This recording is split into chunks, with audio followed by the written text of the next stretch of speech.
नमस्कार, आप देख रहे सिटी पोस्ट। मैं इस वक्त सच्चिदानंद जी के साथ हूँ। स्वागत है आपका। हमेशा आप अपने बातों के लिए जाने जाते हैं। क्या कह गए संजय पासवान जी? अब बिहार वासी भारतीय जनता पार्टी के मुख्यमंत्री को लाना चाहते हैं। इच्छा है क्या बिहार वासियों की? भारतीय जनता पार्टी के जितने भी कार्यकर्ता हैं नेहा जी, और मैंने भी पहले कहा हुआ है, और संजय पासवान जी पहले भी कहे, फिर रिपीट कर रहे हैं, लेकिन अब किसी भी कार्यकर्ता से पूछ लीजिएगा भारतीय जनता पार्टी के, उसके दिल की इच्छा है कि उनके बीच का कोई कार्यकर्ता ही मुख्यमंत्री बने। लेकिन भारतीय जनता पार्टी एक बहुत ही अनुशासित पार्टी है, तो हमारा शीर्ष नेतृत्व जो भी निर्णय लेता है हम उसके साथ खड़े पाए जाते हैं। लेकिन अपनी इच्छा जाहिर करने में पीछे नहीं हटते। इच्छा जाहिर किया है, स्वागत है। अगर मुझसे पूछेगा तो मेरी भी यही इच्छा है कि हमारे बीच कोई कार्यकर्ता मुख्यमंत्री बने। लेकिन आज चूंकि राष्ट्रीय अध्यक्ष ने घोषणा कर दिया है, तो आज विषय पर बहुत कमेंट करना अच्छी बात नहीं है, क्योंकि अनुशासित सिपाही की तरह जब राष्ट्रीय अध्यक्ष ने मान लिया है कि नीतीश कुमार जी के नेतृत्व में हम अगला चुनाव लड़ेंगे, तो सो भी हम वही करेंगे। आपकी दिली इच्छा है कि कोई आपकी पार्टी से हो? कौन वो? दिली इच्छा के रूप में आप किसको लाना चाहते हैं? दिल्ली इच्छा तो यही है कि हमारे बीच का कोई मुख्यमंत्री बने, कोई कार्यकर्ता मुख्यमंत्री। कोई नाम ले लीजिए सर। नाम की इतनी प्रतिभाओं की कमी है भारतीय जनता पार्टी में। जी। भारतीय जनता पार्टी के नेतृत्व ने जिसके ऊपर उंगली रख दिया, वो मैं एक दूसरे चैनल पर मैंने कहा, मैं आपसे भी कह देता हूँ कि पिछले 30 वर्षों में जितने मुख्यमंत्री बने हैं बिहार में, उनसे बेहतर मुख्यमंत्री देने की क्षमता भारतीय जनता पार्टी को है। ऐसे दर्जनों नेता है जो उनसे बेहतर मुख्यमंत्री बनकर दिखा सकते हैं।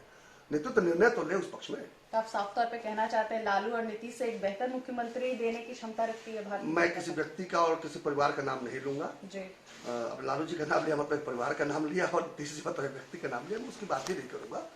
मैं कह रहा हूं कि भारतीय जनता पार्टी जिस तरह की पार्टी है और जिस तरह का चरित्र है, जिस तरह के कार्यकर्ता है, और उनके अंदर जैसी क्षमता है, जैसी प्रतिभा है, अवसर मिलेगा तो सर्वोत्तम मुख्यमंत्री देने की क्षमता रखते हैं।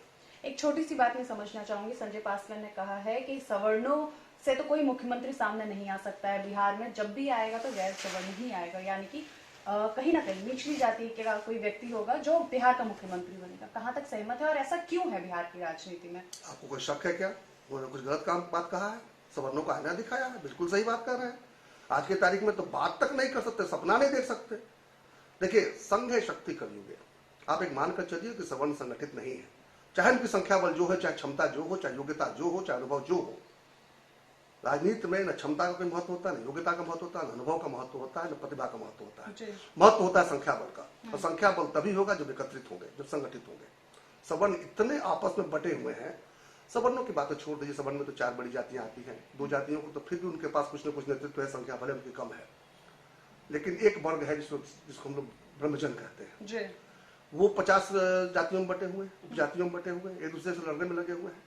अगर वही एकत्रित हो जाए तो 15% है ब्रह्मजन, और ब्रह्मजनों की जब आवाज जब उठेगी तब सवर्ण की बात करती है, ब्रह्मजन मुख्यमंत्री बन सकता है। लेकिन आज सपना भी देखेंगे तो डर लगेगा, उठ जाएंगे। बिल्कुल सही कहा है डॉक्टर संजय पासवान ने, समाजशास्त्री हैं, उन्होंने समाज का अध्ययन किया है, और आज के तारीख में जो संभव है उसी की बात कही है उन्होंने। लेकिन ऐसा रहेगा नहीं, विश्वास दिलाता हूं मैं आपको। मैं एक चीज नहीं समझी, वैसे मेरा आखिरी सवाल रहेगा कि उन्होंने तो ये कहा है कि गैर सवर्ण ही मुख्यमंत्री बनेंगे, उनका क्या मकसद रहा मैं थोड़ा कम समझ पाई। आप ये कह रहे हैं कि यूनिटी नहीं है सवर्णों में, they are not organized in themselves, इस वजह से नहीं हो सकता है, या there is other reason in Bihar politics?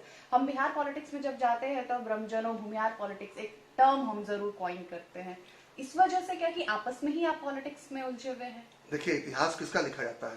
जो शक्तिशाली होते हैं, जो विजयी होते हैं। इतिहास हमेशा उसी का लिखा गया। देखिए, किस मैदान में कौन हारा उसका शायद नाम को याद नहीं आएगा, कौन जीता ये जरूर याद आएगा, क्योंकि उसकी सत्ता बनती है, उसका इतिहास लिखा गया है। तो आज की तारीख में शक्ति कहाँ से आती है? संगठन से आती है, संख्या बल से आती है, लोकतंत्र है ना। तो चूंकि एकत्रित नहीं है, चूंकि संगठित नहीं है, तो निश्चित रूप से सवर्णों की शक्ति अभी क्षीण है। तो क्षीण है तो निश्चित रूप से आप जो है तो विजयी होने का औकात नहीं रखते, औकात ही नहीं रखते हम लोग। बात कैसे करेंगे? पहले बस एक यही कारण, एकदम औकात बनाइए। क्षमता प्रतिभा की थोड़ी कमी है, और संख्या भी कम नहीं है। बिखरे हुए हैं, इसलिए एकत्रित हो गए तो कुछ भी संभव है। कुछ भी संभव है। ये हमारे साथ है सच्चिदानंद, जिन्होंने साफ तौर पे कहा है कि 30 सालों में बेहतर मुख्यमंत्री कोई अगर दे सकता है तो वो भारतीय जनता पार्टी दे सकता है। साथ में ब्रह्मजन यानी कि जो फॉरवर्ड कास्ट की बात करते हैं बिहार पॉलिटिक्स में, अगर वो यूनाइट हो जाए तो ऑफकोर्स पॉलिटिक्स में कुछ भी हो सकता है। जरूरी नहीं है कि पॉलिटिक्स में, बिहार पॉलिटिक्स में खास तौर पे आगे हम सिर्फ बैकवर्ड को देखें, फॉरवर्ड को भी हम देख सकते हैं। अगर वो यूनाइट हो जाए तो उनका भी औकात हो सकता है मुख्यमंत्री बनने का। आप जुड़े हुए सिटी पोस्ट के साथ। सिटी पोस्ट हर खबर आप तक पहुंचाता रहेगा। नमस्कार।